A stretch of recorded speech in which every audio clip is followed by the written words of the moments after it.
one of Team Trackhouse's founding fathers has left the organization.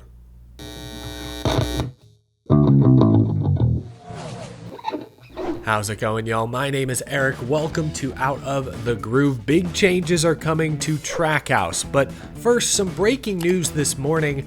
Nick Sanchez will drive the Big Machine Racing number 48 Chevrolet in the Xfinity Series next season full-time, replacing Parker Kligerman. The 23-year-old Nick Sanchez drives for Rev Racing in the Craftsman Truck Series. Those trucks are prepared by Spire. You'll notice Gainbridge on the hood of his number 2 Silverado. Gainbridge also following him to Big Machine Racing next year as an associate sponsor. So there is a Spire connection there. But this season in trucks, Sanchez has 2 wins, the season opening Daytona race, and then Charlotte in the spring. And if you look at the playoff grid as they run, he sits 4th in the standings just behind that big 3 of Eckes, Majeski, and Heim. So Nick Sanchez has had a pretty good season. I'm excited to see what he can do in Xfinity this coming year. I've heard this is a multi-year deal that wasn't announced. Who really knows what do multi-year deals even really mean in NASCAR these days? We know that the folks at Big Machine Racing have been big fans of Sanchez for quite some time. Go back 2 years now, 2022, they had Sanchez making part-time starts in the 48. He had a great finish at Martinsville that year, finished 7th. I think Nick Sanchez will do well next season. I think he'll be good. Clearly the team likes him. I think it's a good fit. Gainbridge hopping on board is good for Big Machine Racing. I've also heard rumblings they'd like to expand to 2 full-time cars. Not sure how realistic or how far off that possibly could be. That Gainbridge Spire connection, though, they've got the money. That's a good group to be partnered with, it seems. So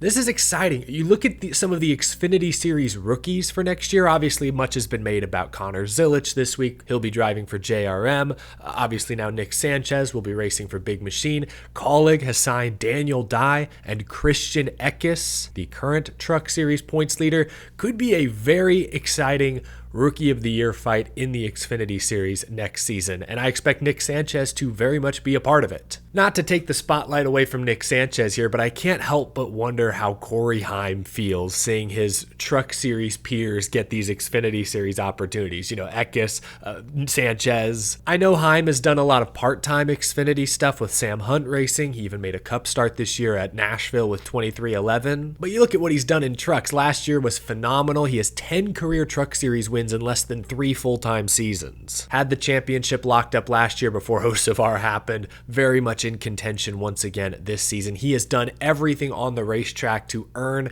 a full-time Xfinity Series seat. It just hasn't come to fruition, and many speculate that there's tension between Heim and the folks at Joe Gibbs Racing. Heim and Ty Gibbs went back and forth during their ARCA Menard Series days. We saw at Atlanta a couple weeks ago. Heim had the opportunity to push Joe Gibbs driver Chandler Smith to the lead, opted not to. Austin Hill ultimately won the race for RCR. So I don't think it's all just rumblings. I think there is real animosity there. And if that's the case, I hope both sides can patch things up. Like, it's a bit silly that Toyota's top prospect, if you ask me, is like blocked from Toyota's top Cup Series team or even Xfinity Series. Like, get these two guys in a room together. It's been several years. Get Ty Gibbs, get Corey Heim together, have them talk this out. If Joe needs to get involved, so be it. Like, I've been at the racetrack this year and seen Ty Gibbs and Noah Gragson at least be friendly with each other. I wouldn't say they are friends, but they've shown good sportsmanship at times, and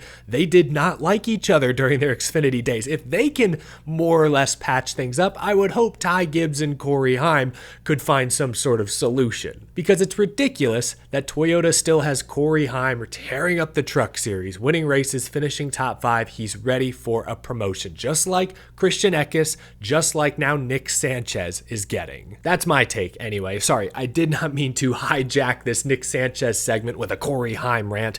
I am excited for Sanchez. I think he's earned a solid Xfinity Series opportunity. I'm looking forward to seeing what he can do next year. I think he will be a playoff contender. Some additional breaking news just came out. Bubba Wallace has signed a multi-year extension with 2311. Talk more about this tomorrow because I'm interested in diving into the charter implications. Anyway, wanted to share this news. We'll discuss in more detail tomorrow.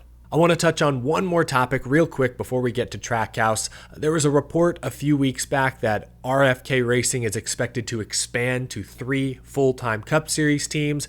Ryan Preece is expected to join the team with Kroger sponsorship. Brad Keselowski, RFK co-owner, has chosen his words very carefully in recent weeks, and that includes on social media. The Racer Jobs X account posted about RFK Racing hiring, and Keselowski responded with, "There are lots of openings." Operating a 3rd full-time Cup car would require quite the hiring spree. Look, at this point, between the reports, between rumors like this, it's happening. RFK will be a 3-car team next year. Ryan Preece almost certainly will drive that 3rd car. I think it's all but confirmed at this point. We're just waiting on the official announcement and all the details. I think Brad Keselowski's just having a little fun with everyone on social media and is also trying to promote his team. Teams are trying to hire good people. It's tough out there. He wants to let the world know that, yeah, we're doing big things here, expanding, growing. Come work for RFK Racing. I hope they get good people over there because I want to see what a competitive 3rd RFK car can do next season. Fresh off that win at Watkins Glen, RFK continuing to make some big moves. But now let's talk Trackhouse. Speaking of big moves, not necessarily for the better, the Athletics' Jordan Bianchi broke the news yesterday that Trackhouse Racing president Ty Norris has amicably left the team. Hearing Norris may be headed to Kaulig Racing in an unknown capacity. Jordan's report was confirmed by Bob Pockris. Ty Norris is no longer listed as Chief Business Officer for Trackhouse in the team's pre-race news release as he has departed the organization. No replacement is listed among the team executives. Wow, I am surprised.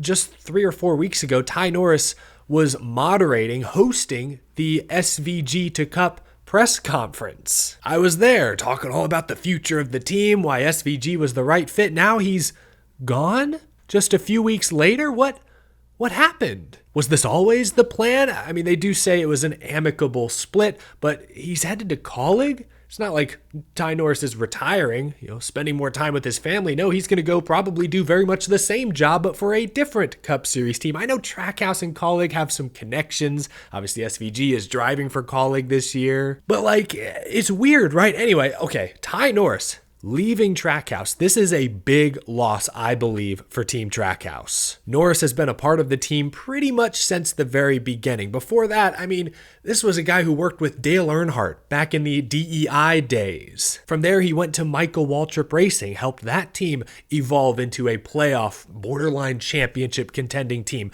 From there, he went to Spire in some of its early years. He's been with Trackhouse the past few and has helped turn this team into one of the most surprising stories of the last decade. Ty Norris is a veteran motorsports executive. This is a big, big deal. And the timing is questionable as well. Right now, Trackhouse is at a crossroads. In 2022, they won 3 races as an organization. Chastain finished 2nd in the championship.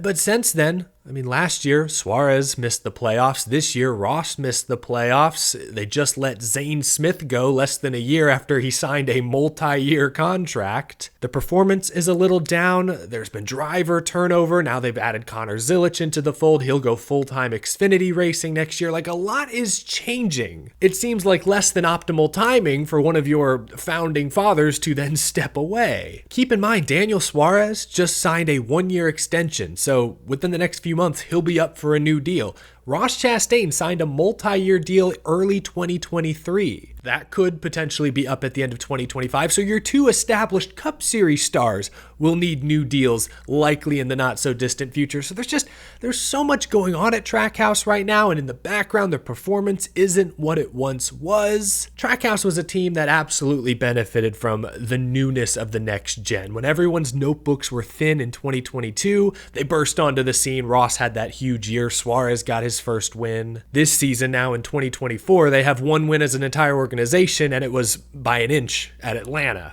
in February. So the team's not where they need to be. Drivers are all over the place. This is concerning to me. Ty Norris has earned the respect of the industry. I think back to when Justin Marks first announced, hey, we're doing this Trackhouse thing.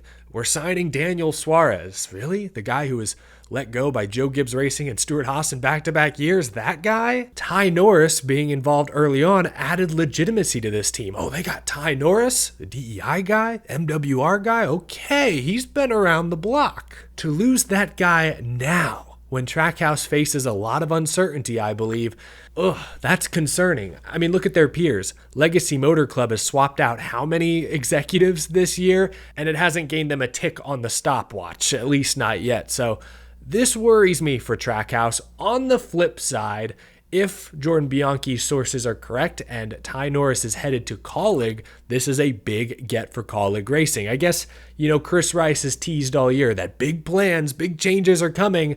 Maybe this is it? It's kind of weird, though, because Chris Rice currently holds the title of Kaulig Racing president, so I don't know. Does that mean Ty Norris is going to come in and take that role? Will he be given a different role, different title? Will they work hand in hand? That, I guess, will need to get sorted out. AJ Allmendinger is returning to the Cup Series next year full-time for Kaulig. That's big. A recent report, again from The Athletic, suggests Ty Dillon is the leading candidate to drive their second Cup Series car full-time. That's fine. Maybe not the most inspired pick. Kaulig was once a team on the rise. Even as recently as last year, they squeaked out a victory with AJ Allmendinger at the Roval. This team has no shortage of veteran leaders. I mean, Matt Kaulig, Chris Rice have been around for a long time in various roles. They know what they're doing. But maybe Ty Norris can come in and sort out the business side. Sponsorship kept AJ Allmendinger out of the Cup Series this year. I think all fans agree that was kind of unfortunate. Maybe that's a department Ty Norris and his many years of experience, his connections can help shore up. So I do believe this is a significant loss for Trackhouse, especially with no replacement announced, at least not yet.